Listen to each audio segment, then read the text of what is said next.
Good afternoon. I want to thank you for taking the time to join us today on the Daniello Institute for Veterans and Military Families VetNet session with CSX.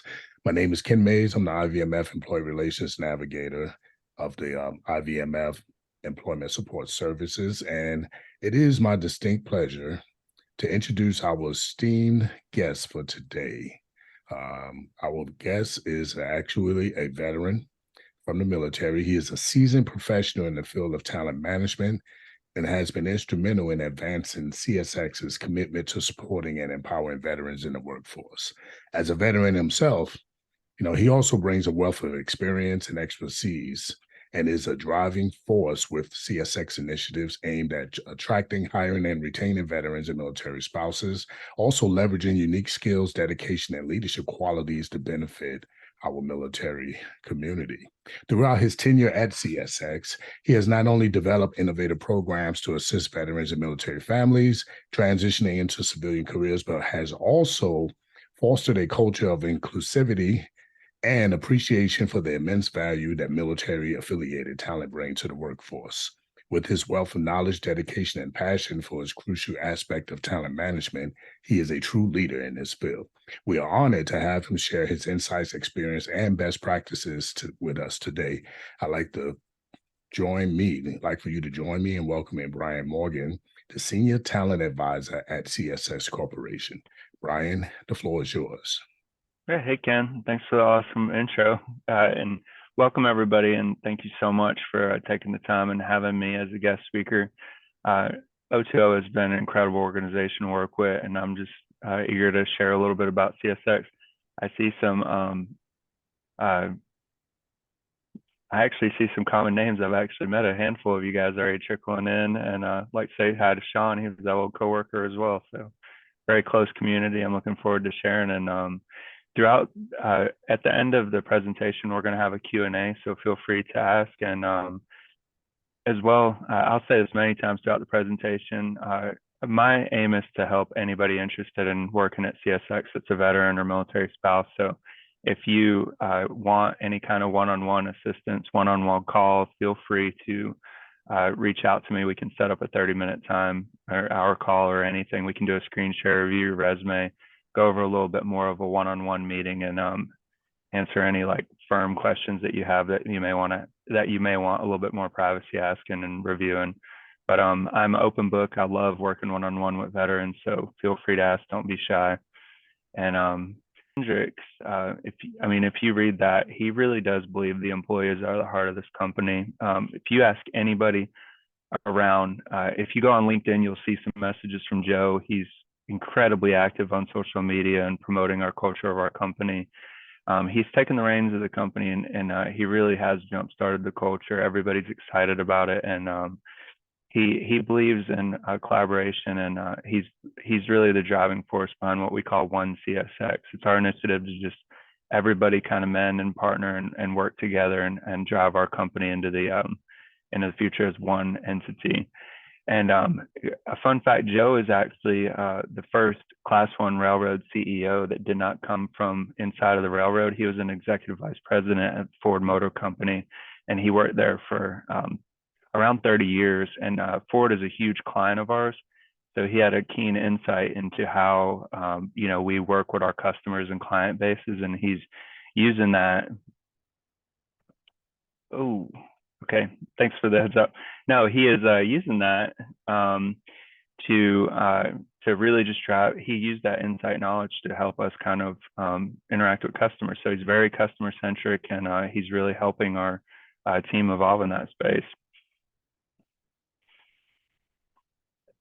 So an overview of what CSX is, and Sean, thanks. I thought I was sharing, but I'm sitting there talking on black screen. So overview of what CSX is. We are a Class 1 railroad. Class 1 railroads are the big common names that you think of. Class 1 means you have a revenue of over $250 million. So when you think of like the big Class 1s, you think like the ready names, CSX, BNSF, Union Pacific, Amtrak, just the big popular brand names in railroading. They're split up, and the government does that to keep everybody honest. So CSX and Norfolk Southern are the big freight movers on the East Coast. So if you see our network map down there, the government actually deems the Mississippi River as the dividing line of operations between Class 1 freight. So if it's cut off in the picture, but that's right where the Mississippi River is. We operate in 26 different locations on the East Coast of America. We don't move people, we only move freight. So when you think about what would be more advantageous for a company in moving bulk tonnage outside of like a cargo ship in the ocean, on what would be more advantageous on moving something over a train, just large quality goods that make a little bit more sense on moving it over rail than trucks. So we'll get into like what we ship in a second, but we're actually in 26 states. We have over 20,000 route miles of track, and the cities shown in the map are our big hubs of operations. So when you think about a hub, it's a terminal. We have a tons of tracks going in there, and it looks almost feels almost like a little mini city. It's kind of like a military base. So all of those terminals are gated in. They have big entrances in and out, and there's facilities all over each terminal, from mechanical shops to electrical shops to some of them have break rooms and cafeterias, all the way to joint facilities and dispatch centers, radar stations, everything. Each one of those big operations are almost like a mini base of ops. And as you can see, our employee breakdown, our corporate headquarters are in Jacksonville. That's where I'm located at. And so everybody in the Jacksonville corporate headquarters is doing, like HR, accounting, sales, marketing, all the general and administrative work. And then all of our workforce is distributed out. We have several jobs. Most of the craft employees out in the field fall under a number of different collective bargaining agreements. So they're union craft employees. And then each layer of union craft employees also has a level of midline managers, superintendents, and all the way up overseeing the ops as well. From a veteran perspective, we are very veteran friendly. We're at 16% right now. We've been as high as 24%. We have a huge push to get back up to that number. So we are partnering with all different companies. I'm seeing quite a few of you at job fairs. You see us on social media. We're doing everything we can to get the word out that we are hiring veterans. We have some excellent programs in place to facilitate veterans into the company. And we have an excellent retention rate. CSX is kind of famous for once you get into the railroad, the perks and the gradual pay raises and benefits and training allow you to stay. A lot of people that come into our railroad retire from us. And I put that little card up on the top. I thought it was a fun fact. If you guys ever played Monopoly, you see like the 4 railroads. I know when I was a kid, I always was the first one to swoop up all 4 of them because somebody was going to land on it. But the B&O Railroad is back in 1827. It was established as the Baltimore Ohio Railroad through some mergers with the C&O, and then eventually Chessie Seaboard Systems. That Chessie Seaboard merged everything, and then it means and more. That 3 layers of Chessie Seaboard and more is what CSX is. So we are actually we are the B&O Railroad of right now. That's our company, and we are turning 200 years old on 2027. So the railroad's here. It's not going anywhere. It's been a backbone of America, and it's a very reliable job. And as I said, we have over 3,000 veteran employees. We have some excellent programs in place to help get veterans and keep veterans. So that's my job here, is running all the programs that do that. By the numbers, our major terminals, we have 26 of them. We have about 23,000 employees. We have a ton of different short line partners. So those are just subsidiaries that work with us. We move over 3 million carloads of good a year, and we make about $15 billion. That fluctuates up. I believe last year we were closer to 16. And we also have different port terminals to do our intermodal operations. So if you guys ever see if you guys ever see like Connex boxes on a cargo ship, or like the big Connex boxes, like those metal steel boxes, or and you see them on trucks as well, how that works, they call that intermodal operation. So we have train lines that go right up next to, they have those boxes sitting on them, so they're not like traditional freight cars. We have overhead cranes that can pick those up. A truck drives them, and we set them right on a truck. So we have those intermodal operations all over our network as well. So we can go from train to truck to final destination very quickly. We have a breakdown of what we move. The big bulk of our products, again, are retail merchandise. Chemicals is always huge. One of the fun facts on there that, we don't really have a client breakdown there, but one of our biggest clients or customers are the military. When you think the military tanks are heavy, makes a lot more sense to move them on rail than it does by trucking. So we have a huge partnership with the government to move all the military equipment. But we are set out to be an industry leader in Class 1 freight. It is Joe and everybody in the company's goal to be the best run railroad in America. Part of that is with our technology. We have a ton of emerging technologies, but I put this because everybody really focuses on sustainability and green energy now. One of the cool things that I learned once I started working here is freight is actually the most green way to move goods in the world. It's even more than cargo ship. The way our locomotives work, I've shown 3 of our commemorative locomotives there. One of them is our Pride and Service locomotive, Spirit of Armed Forces. We have one for first responders, police officers, and the firefighters as well. But those locomotives, they're rated at 4,000 horsepower, but they work very much like an EV Hummer. So it has a single diesel engine that powers a power generation bank of, a power generation bank. And from there, it goes into electric motors that are direct driven into the wheels of the cars, or the wheels of the locomotive. So they are hybrid energy, and we did a conversion ratio, and it fluctuates a little bit, but we can move 1 ton of goods on our trains with 530 plus miles on a single gallon of diesel fuel. So it's extremely, extremely efficient and powerful way of moving transportation. And when you think about just the pure power of our locomotives, we are running our trains at 2 miles long, actually more than 2 miles long now, up around the Appalachian Mountains, everything full of rocks, cars, tanks, lumber, everything.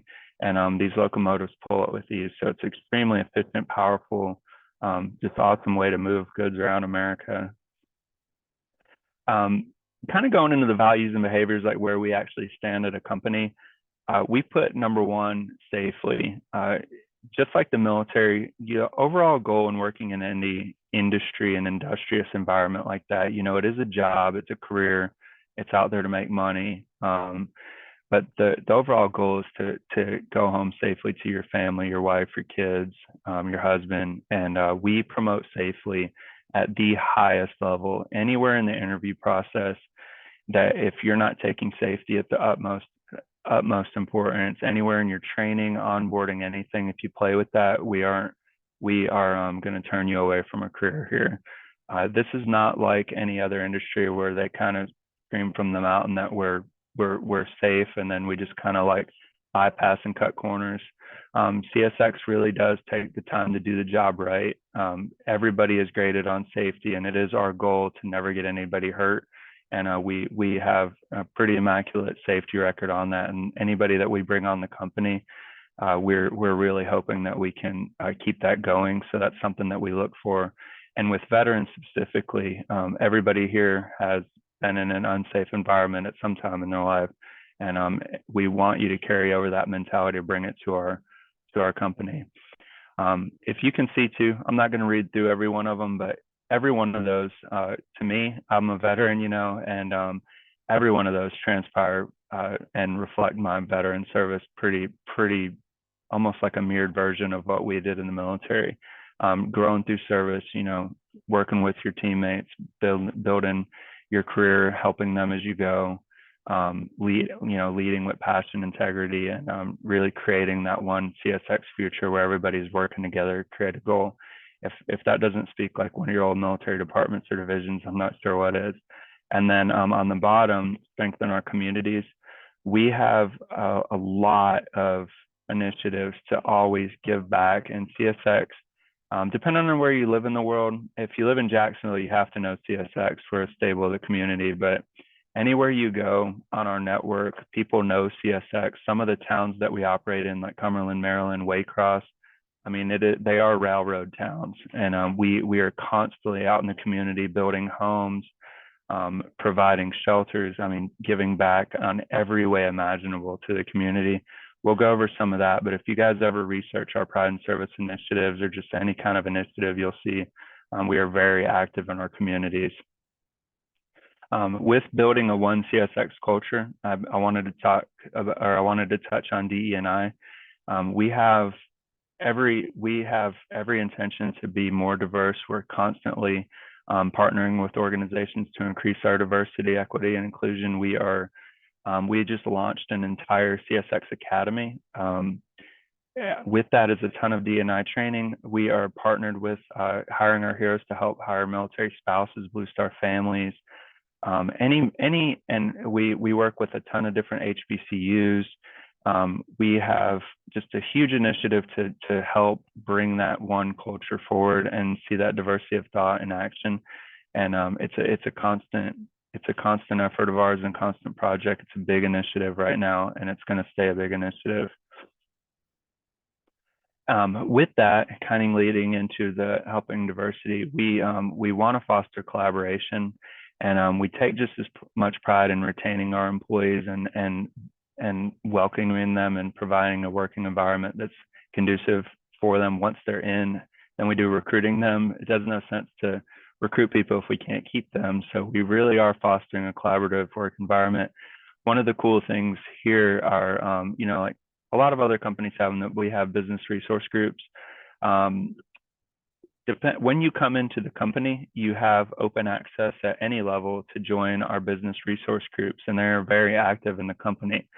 So that's a list of all of them, but essentially any one of these business resource groups operate on a different agenda, but you can look on a calendar and see everything they're out doing. The military BRG, we have, for example, we have different events where we can go out with Habitat for Humanity and help build a house, or we can do a back to school kids drive where we got all the people out in a business resource group handing out book bags to kids, or doing bike builds, or doing teddy bear stuffing events for military families.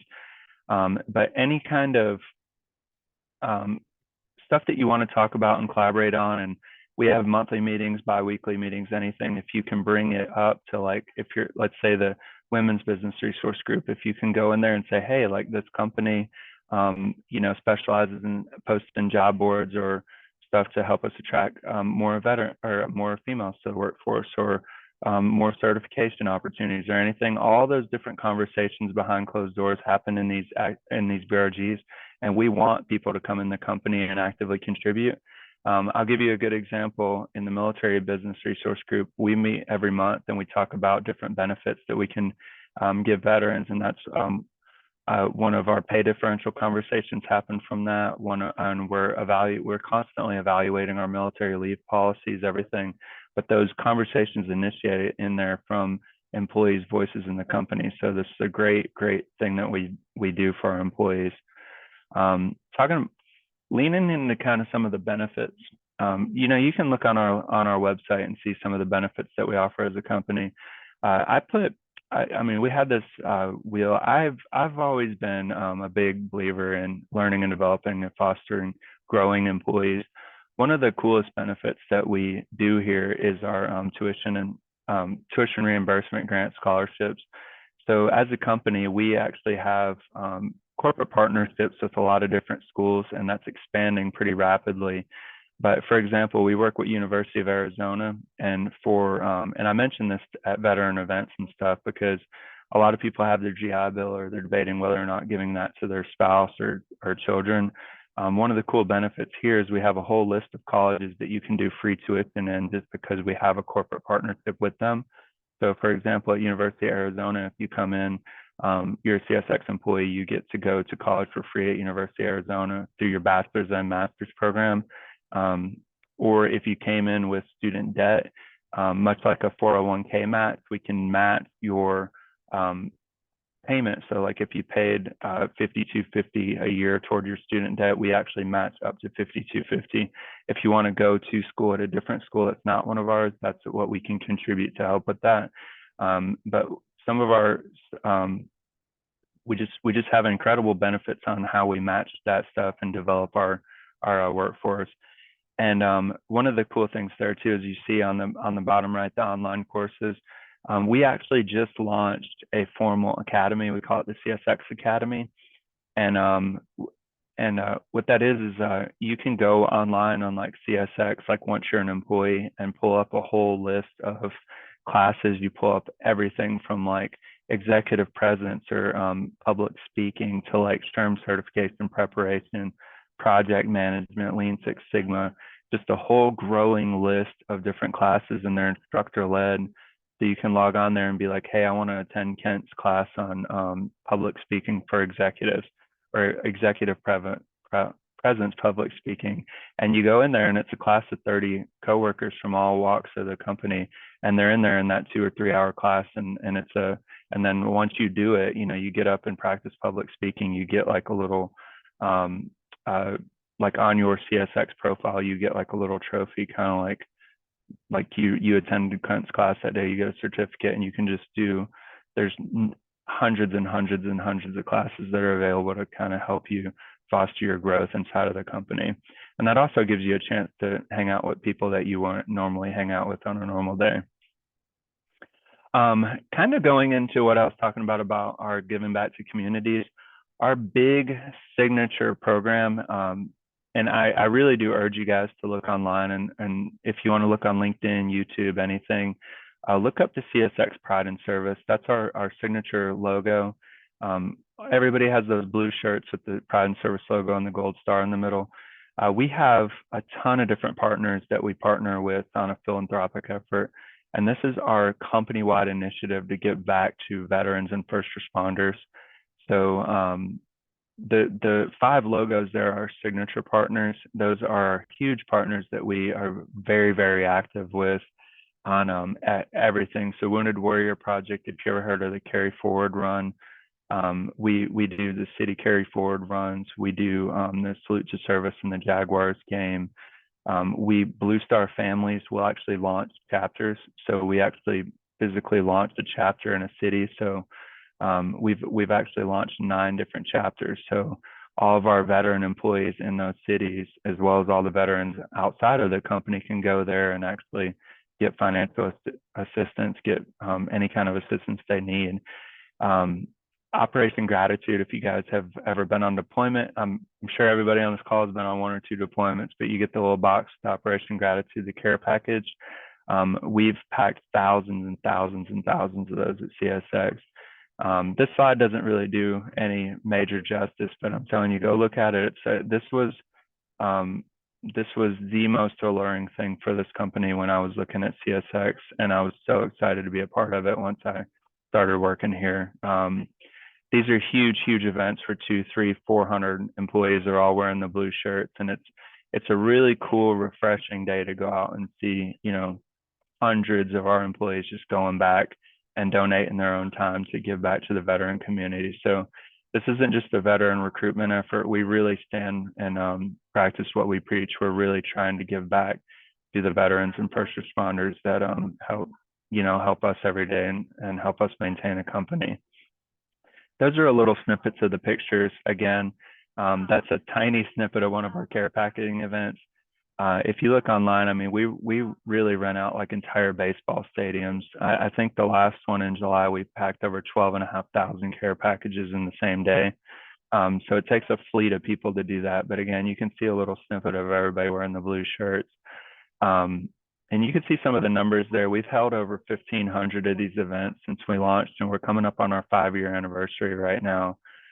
We do everything from give scholarships to pack care packages to building homes in the community to literally anything and everything that we can do. One of the really cool things too there in the middle is our Dollars for Doers events.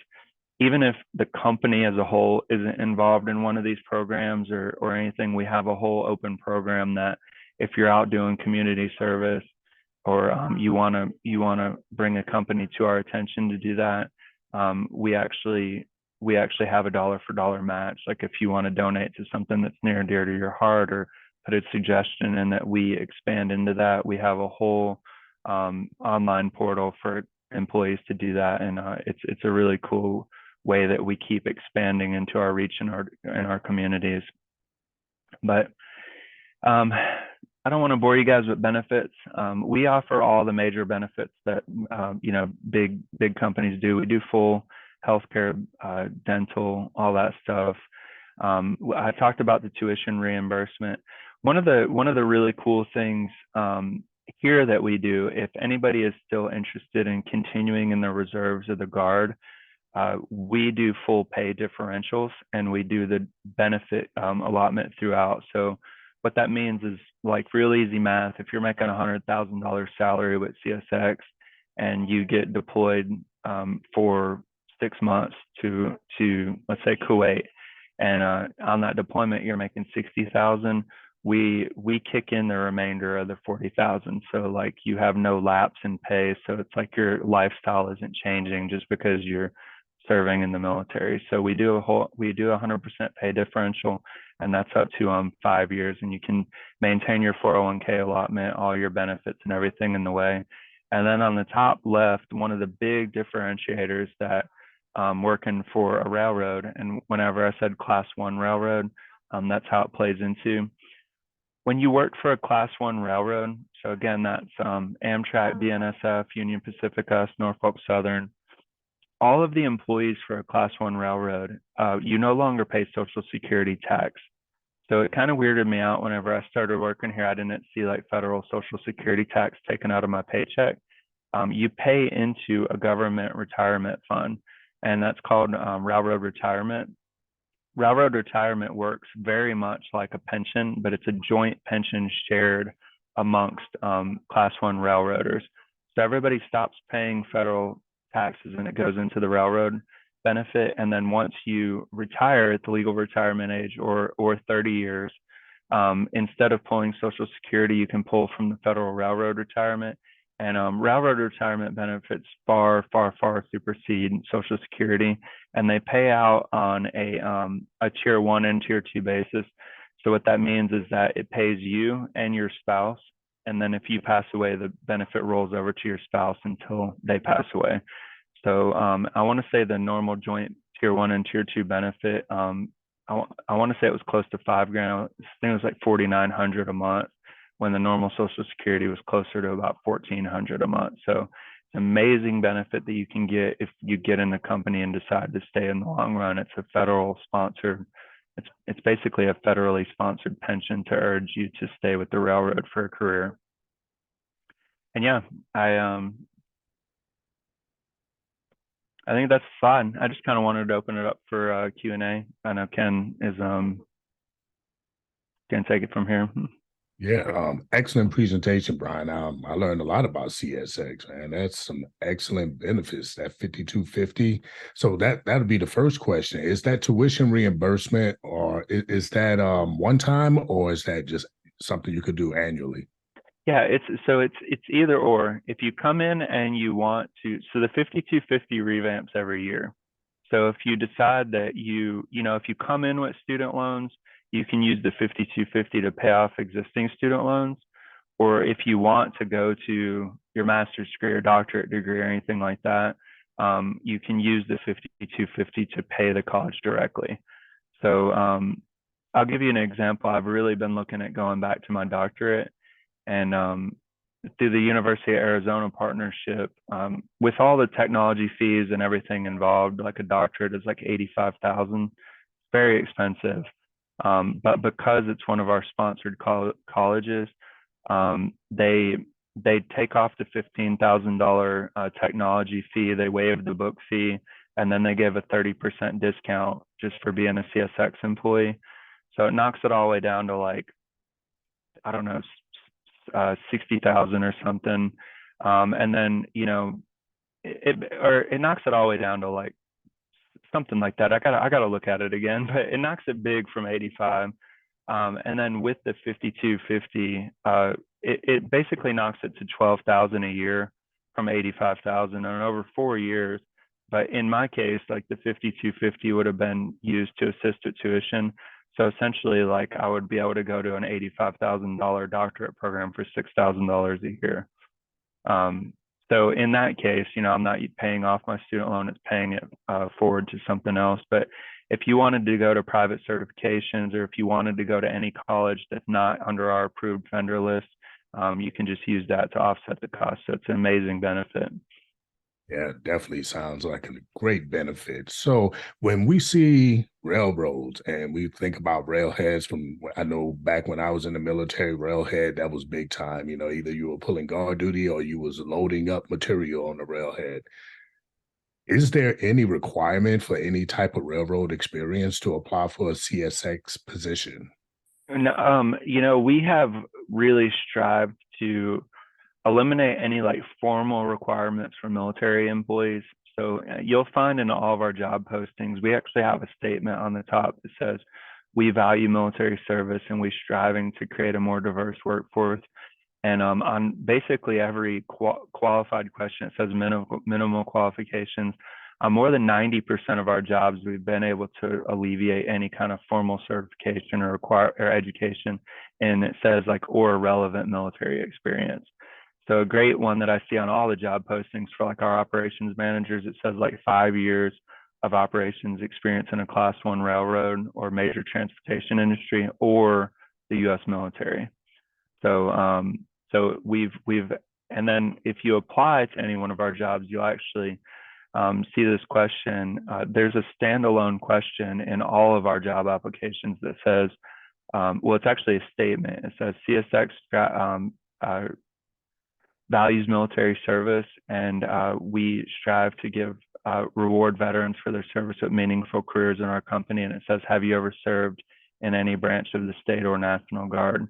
And it's just yes, no, prefer not to disclose. But we have really made it simple like that. So when it says yes, like we can actually set up and just go, show me all the people that said yes. So we can just highlight all the veterans and then just move them forward in the application process to kind of get away from that whole stigma about if your resume is getting lost in an ATS or anything like that. We're really urging you to say like, yes, we want to see the veterans. And the only like 10% that don't or that we can't do that with, there's some there are some jobs that we actually like legally are required to have degrees. So some of our like human resources managers, directors, stuff like that, like they have to have that legal presence to have a degree.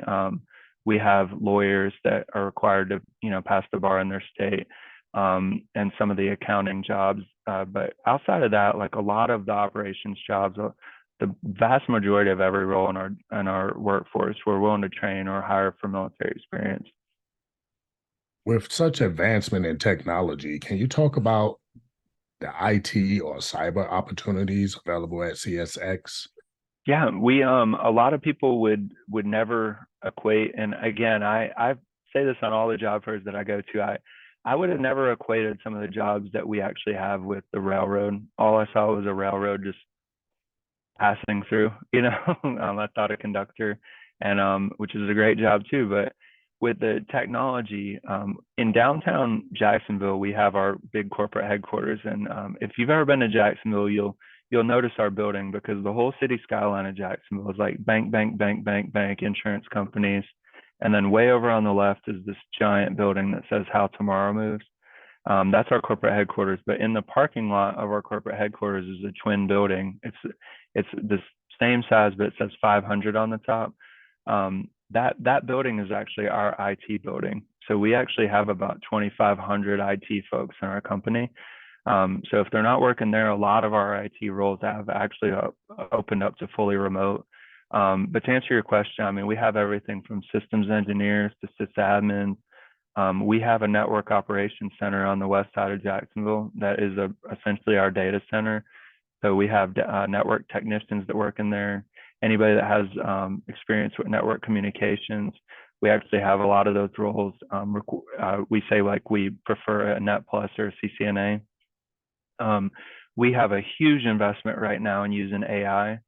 So we're actively recruiting people with AI backgrounds and software engineering programs, and we know that stuff is it's still emerging, you know. So we're actually launching internships and everything to help with that. But we have everything from network technicians, systems engineers, cybersecurity folks, everything.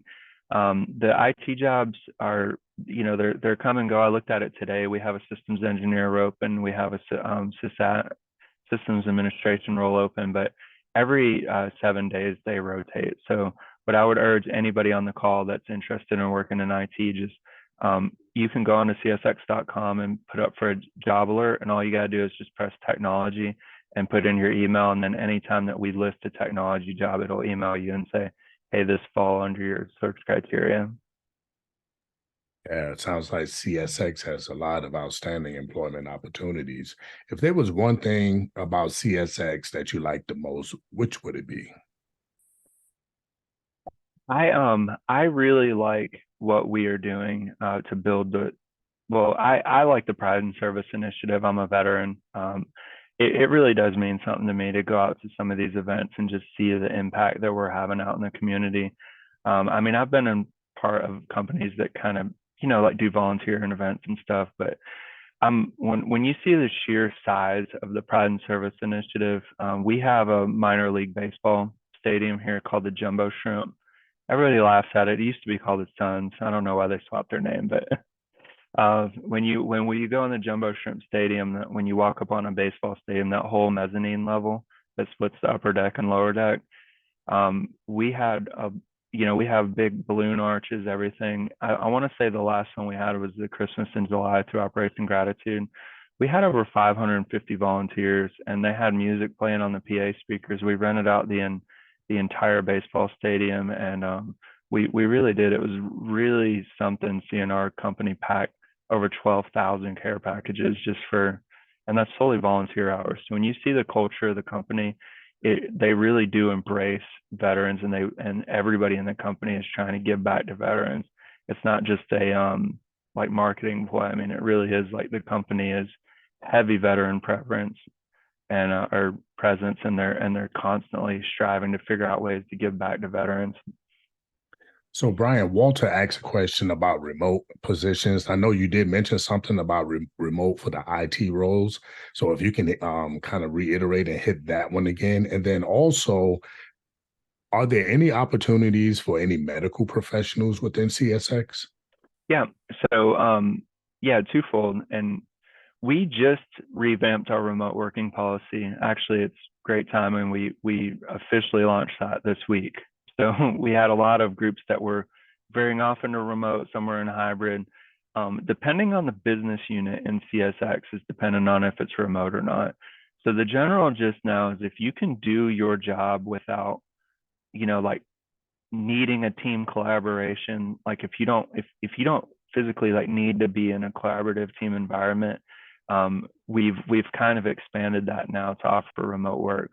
So the vast majority of all of our IT jobs, you're literally sitting in front of a computer doing computer work. You can do that remote now. I know in HR, we do have HR functions that we need to be there in presence at recruiting events. We need to be in conference calls and strategy meetings and stuff. So we've moved over to a hybrid. So depending on the business unit, if you're a mechanic, obviously you can't work remote. You can't crank a wrench and troubleshoot equipment from your house. But if you're doing like a business systems analyst role or a systems engineering role or something like that, you can work remote. The vast majority of our corporate functions now are on a hybrid, and it's a hybrid flex. So you can just pick and choose the 3 days that you work in the office. The other two are from your house. But any kind of major technology role or administrative role now is fully remote. And for medical, again, when I was saying like I don't really imagine a lot of these jobs like being associated with the railroad, but because we fall under the DOT, everybody that comes to work with us is deemed like safety sensitive or non-safety sensitive. So HR is not safety sensitive. I do job fairs, recruiting events, do this kind of stuff. You know, I'm not actually driving a locomotive to a city, but if you're working on equipment and it's deemed safety sensitive, you have to do a DOT physical.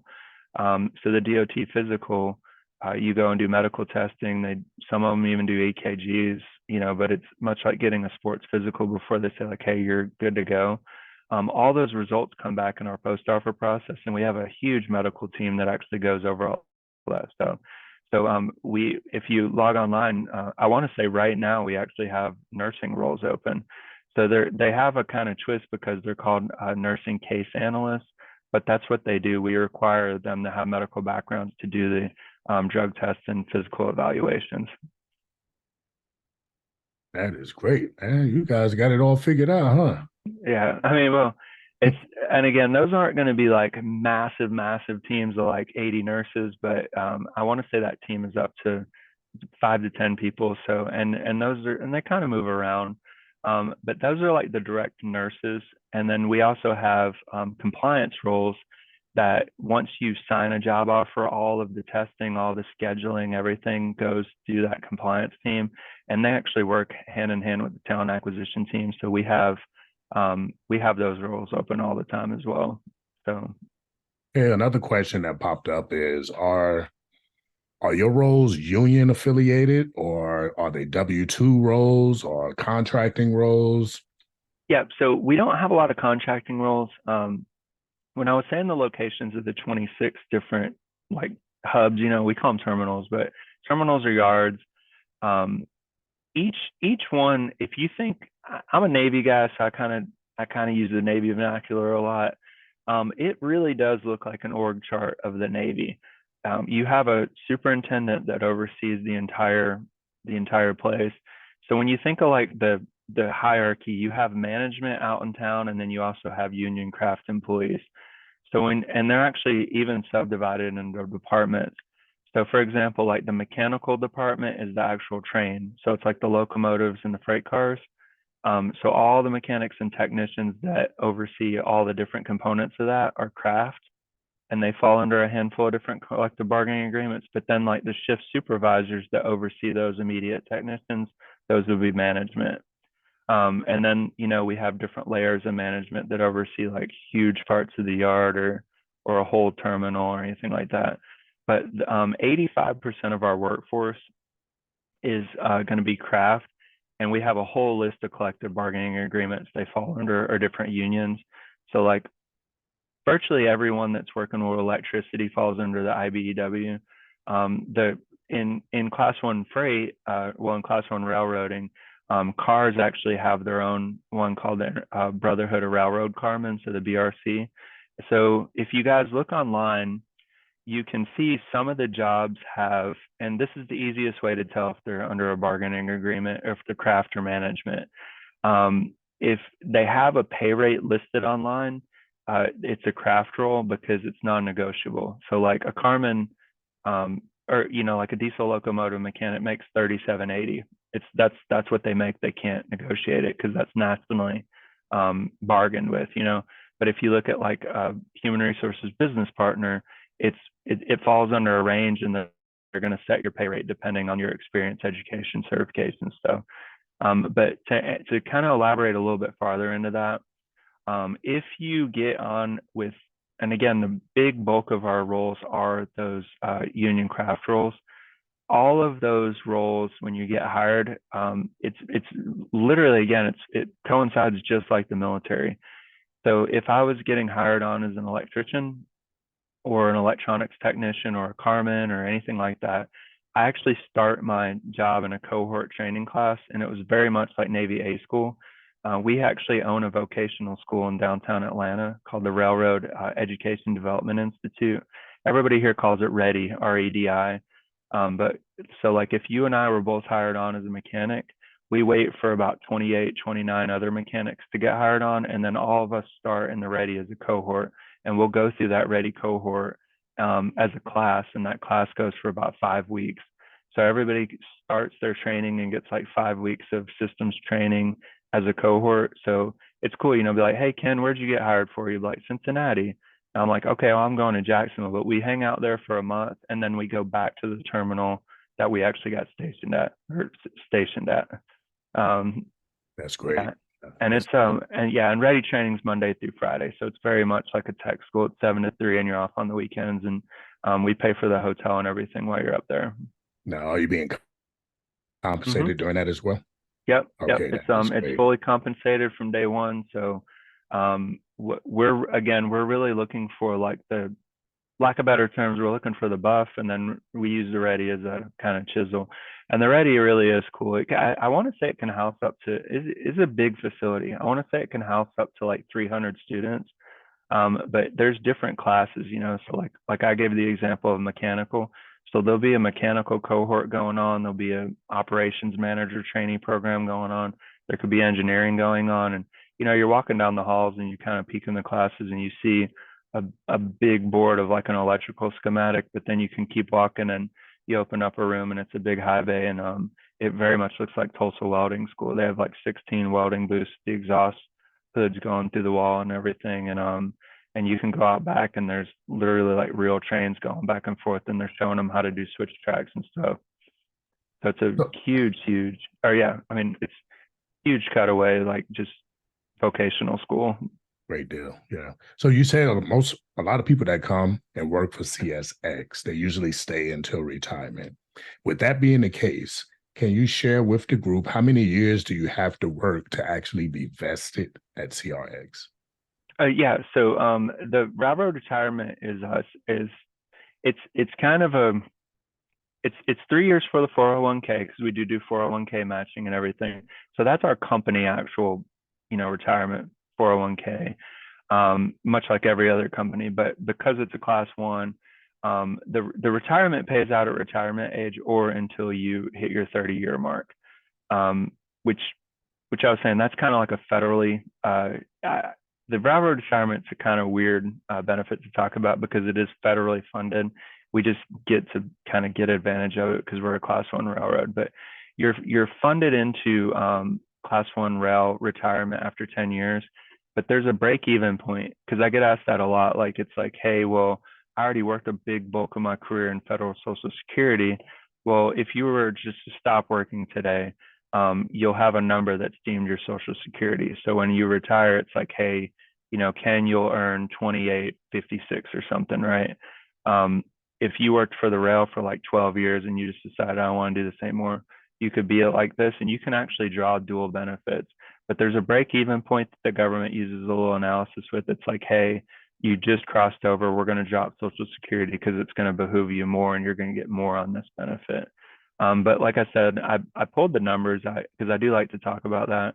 I want to say that actual national average federal Social Security this year was like 1489, which I don't know why I know that to the dollar, but and then the railroad was like closer to 4900. So it's a much bigger benefit, but again, that's like if you do the full railroad retirement for the 30 years. But a lot of people that come in, if you did 20 years in the service, you're probably not going to want to work another 30 years. So it'll be that break even point, and the odds are you can kind of mix and match a little bit of both of them. And then in addition, you'll also do a 401k match. Okay, two more questions, and because we're almost at time. The first one being, are any opportunities available to work outside of all of the major hubs? Yeah. Well, yeah, there's which I said that little map has the major hubs. There are a ton of different little mini subsidiaries everywhere. So like example, like Chattanooga, I don't even think was on that. Chattanooga actually has a major yard. They have about 500 to 1,000 employees, but it doesn't even show up as like one of our top 10. Just in North Carolina, I want to say we have 5 locations and we only count one of them as a major, because we're in Wilmington, Charlotte, Rocky Mount, but we may only advertise like Rocky Mount. So if you're interested in coming aboard, what I would do really, and you may get extra emails that you don't really want to get, but I would put just the state, and you can sign up like for a job notification and just put it by the state, because then it may email you a welding job, and maybe you don't want to weld, maybe you want to do a senior operations role, but at least you're not going to miss the criteria. Okay, Um, last question here. yeah.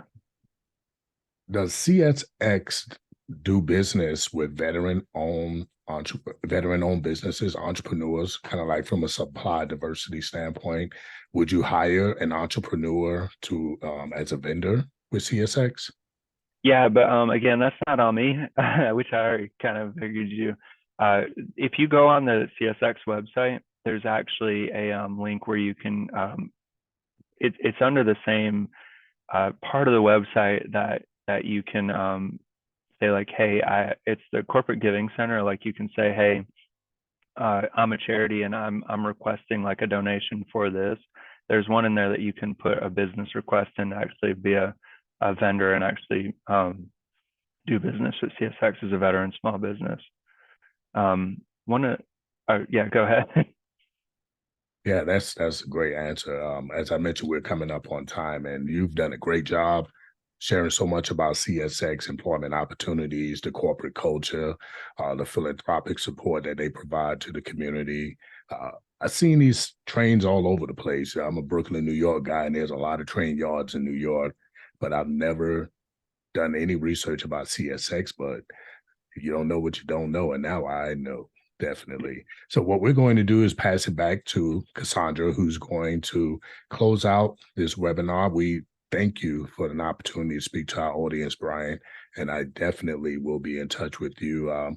There was actually a hot lead coming directly from Jacksonville that I got his name, and I'll make sure I get that to you as well. Cassandra, Okay. the mic is yours. Thanks, Ken. And thank you so much, Brian, for sharing that great overview of CSX. All the happenings within your organization and the great career advancement opportunities. Really do appreciate that information. And also thank you to everyone who participated in this webinar.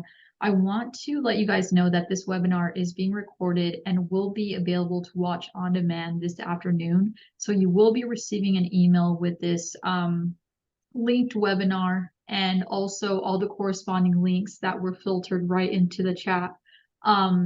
So yeah, thank you all so much for joining. We really do appreciate it. And just look out for that follow-up email this afternoon. Thanks again, Brian, and thank you, Ken. Yeah. Thank you, ma'am. Thanks for having me. All right. Joy. Thanks a lot, Have a Brian. good day. Bye-bye.